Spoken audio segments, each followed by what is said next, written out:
Hi my loves, it's me. Welcome back to my channel. If you're seeing this message is for you. So, ang focus ng ating reading is kung ano ba yung mga darating sa'yo ngayong taon.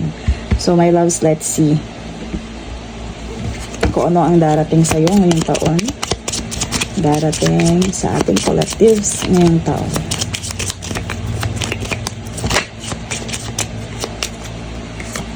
Meron stars dito, my loves. I see na kung may mga darating sa'yo na hindi mo nakuha noong nakaraang taon at pwede ngayong taon na-activate or ito yung susi, my loves. So, meron ditong moon card. Pwede my loves na medyo dinamdam mo yung or na-discourage ka, my loves, na apektuhan ng iyong emotion last year. Pero ngayon taon, my loves, I hear na merong isang door, pwede opportunity na mabubuksan ngayong taon. Kung last year ay hindi mo yun nakuha, ngayon there's hope, my loves.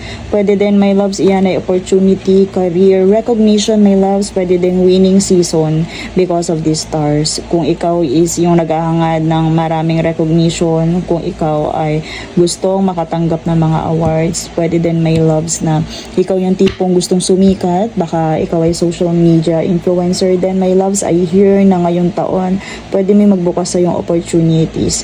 So dito, my loves, I hear na kinakailangan mong i-balance yung emotion mo when it comes to handling this, kasi pwede hindi ka prepare emotionally para i-accept or i-handle ito, yung bagay na darating sa iyo ngayong taon. May iba kasi andyan yung blessings, pero pag sila ay emotionally imbalanced, hindi sila ready na ma-manage yun or i-handle. Pwede din, my loves, mapasok dito yung kasabihan na pag halimbawa dumating na siya, kaya mo bang i-handle yung blessing na yun? Kaya mo ba siyang panatilihin? So dito, my loves, kailangan i-ready mo yung iyong sarili. Affirm this, my loves, para ang daming stars sa'yo. Look at the moon. Ang dami niyang stars, pati dito sa mismong star, my loves. And silang dalawa ay nakafocus sa key na to. So pwede, my loves, isang pwede libro ang mabubuksan, another chapter, isang pinto ng opportunities ang mabubuksan. So, manalig ka pa rin, my loves, doon. Pwedeng nawalan ka na ng hope dito. I hear na nawalan ka na ng hope. Kaya, my loves, ibalik mo yon, ibalik mo yung hope. Pwedeng tinatawag ka ulit ng pagkakataong ito na subukan mo ulit, my loves. So, let's see more.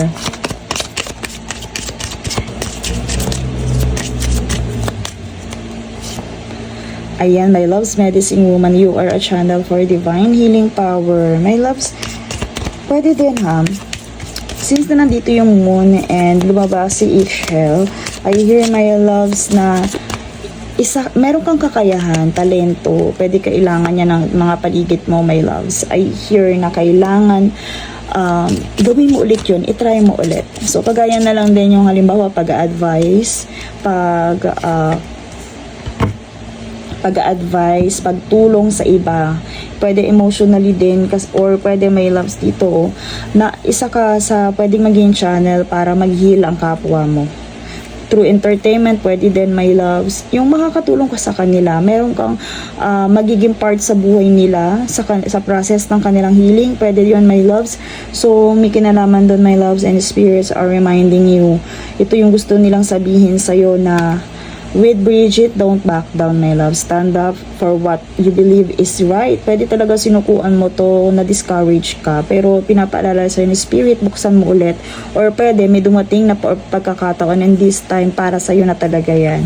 So, my loves, kung sinukuan mo talaga to, or nawalan ka na ng pag-aasa, spirits are reminder you, live of faith, my loves. Take a risk and put your heart's true desire into action. So, ngayong year, my loves, pwede meron ka na culminate, na stop, na discourage last year. Pero ngayon, I hear na nandito na yung fruition ngayong taon. So, let's see more confirmation. Tumalon. So, my loves, I hear may mga wounds talaga na parang ibinaong mo na sa limot, pangarap na parang hindi natuloy. Yes, may darating ngayon taon, my loves, with this letter. Pwede nga promotion yan, my loves, recognition and winning. Pwede din, my loves, may kanalaman din dyan sa heart It's heart matter, my loves, and heart desire. So, who stands near to this garden, good company will make. Pwede, my loves, I hear na-discourage ka dahil sa paligid mo. Hindi ka sinuportahan ng mga tao sa paligid mo. That's why mayroon ditong lover's game.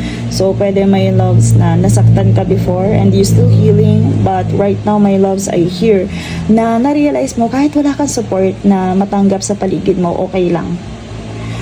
Parang paninindigan ko to, aalagaan ko yung meron ako, i-flourish ko to. Like this garden, my loves. So, parang kumbaga ngayon na-realize mo na there's an endless delight despite of this pain, my loves. So, I hear na pwede din ito din yung taon na dadating sa'yo yung mga taong soul tribe mo or yung taong tunay na align sa'yo na hindi ka talaga nila alam mo yun, walang malicious glare sa'yo. Kasi may pagkakataon, my loves, lalo na kung may gustong-gusto ka, minsan yung ibang tao para napipilitan lang na supportahan ka. But this time, my loves, with this garden, I hear na ibibigay sa'yo ni spirits yung mga tamang tao para sa'yo. Hindi man ganun ka-intimate ang relationship, but my loves, yung friendship is hindi kagaya nung nakaraang taon or sa previous life experiences mo. So, I hear, my love, stand up for what you believe is right. Huwag kang magpadala sa panggagaslight ng mga taong to. Pwede, my loves, tapakitaan mo to ng attitude, na depensahan ang sarili mo. I hear, my loves, na heal and stand up. So, dito, panindigan mo. Pwede may kinalaman sa sarili mong perception yan. Halimbawa na lang, content creator ka, gusto mong sumikat, pero yung mga tao sa paligid mo, dinidiscourage ka. So, may tendency ganun, my loves. So, this time, this year, ipagpapatuloy mo to or pwedeng may kinalaman dito yung darating sa'yo na parang kahit wala na yung mga support ng taong inaasahan mo last year is magko-continue ka pa rin. Kasi,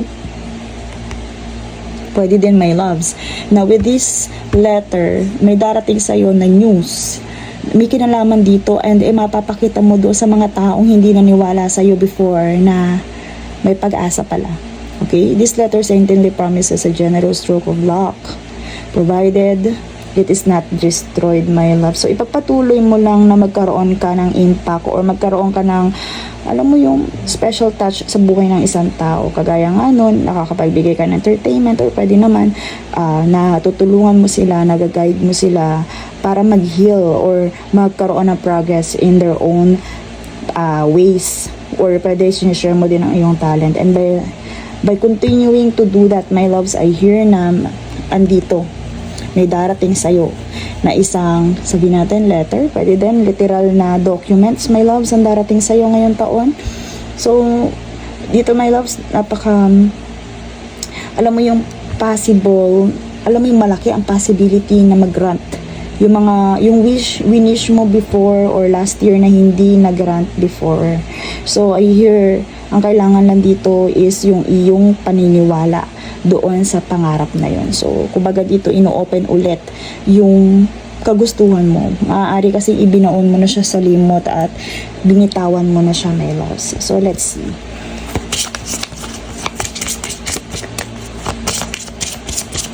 So, my loves, panindigan mo to. Ma-hear na ito yung time para sa ideas na meron ka na dati ay parang na-discourage ka na gawin. Oh, truth and fairness, my loves. May lumitaw dito, I hear. I also hear justice. Dahil na rin doon sa mga pain na naranasan mo before. And meron din being ordinary, my loves. I hear na andito din yung wisdom. So, pwede din, di ba nga kagaya ng tanong natin kanina, kung darating sa iyo yung blessings na yun, tingnan mo, paano mo siya i-handle? May iba kasi parang dito sa being ordinary, I hear na, alam mo kung ano yung edge mo sa kanila. Nandyan ka na, blessed ka na sa bagay na yan. Pwede, my loves, makakatulong din sa pag-handle mo sa situation na to is kung paano mo sila naiintindihan bakit ganun sila. bakit ka nila ginanon, my loves.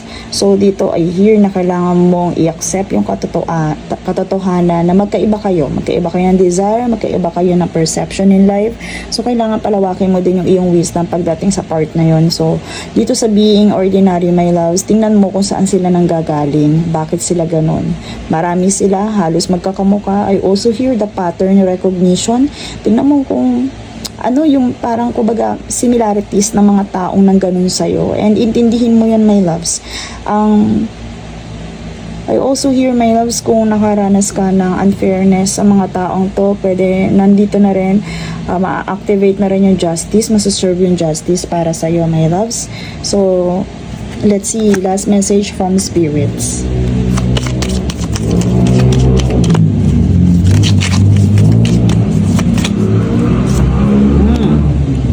Ask for help from others. So, nabanggit na natin dyan kanina yung mga tatlong tao, my loves. I hear na dito sa mga taong to, pwede, my loves, na meron talaga sila maitutulong sa buhay mo. So, listen to your intuition. Nararamdaman mo kung sino yung mga taong pagkakatiwalaan mo, kung sino yung mga taong pwede makapag-ambag or suporta dyan sa desire mo na yan, my love. So I hear, meron talaga, may isang pwede group of friends, pwedeng panibagong friendship na darating in your life, at another blessing yan para sa iyo ngayong taon. So listen to your intuition, mararamdaman mo kung sila ba yung mga taong yun. Pero I hear na hindi na to galing sa past, because dito, my loves, I hear na like this garden, kumbaga, kung yung past man na mga friendship mo hindi nakatulong sa'yo, hindi magiging ganito eh. Kung okay yung mga friends mo, hindi mo ma-manifest ngayon taon to. Pwede kasi, my loves, mo manifest mo yung garden na to, yung napaka-lush na garden na to, with other people in the near future, my love. So, possibility, wag kang mainip, my loves. Wag kang ma-discourage this time, kasi spirits are telling you na para sa'yo na yan ngayong taon. So, kaya mo bang i-claim yan, my loves? So, kung feeling mo talaga parang wounded ka pa, parang nahihirapan ka, hindi ka makapaniwala na mangyayari yan sa life mo, my loves, i-heal mo ang iyong sarili, my loves. So, right now, to heal yourself, magsimula ka muna sa movement. So, the moment na makita mo to, my loves, ay kailangan, alam mo yun, i-shake it off mo muna yung mga stagnant energy sa'yo. So, like this movement, my loves, kailangan panibagong energy na naman. I also hear, wag mong pababayaan na, alam mo yon, hindi ka matuto. So, sa pagkakataon to ngayong taon, kailangan may matutunan ka. Read, my loves, may star na naman doon. So, I hear na lagi mong tuturuan. Don't stop learning, my loves. Lagi kang parang lagi ka ma-excite sa pagkatuto. And dito, my loves, with time, spend time with friends, my loves. I hear na isa yan sa mga focus ng iyong taon, to spend time with friends. Pwede last year nakita mo kung sino talaga yung mga kaibigan mo at yung mga dapat mong kasamahan, and this year meron kang mga tao, mga taong makikilala, makakasama, my loves. And that's all for you, my loves. Thank you so much, and see you in my next one.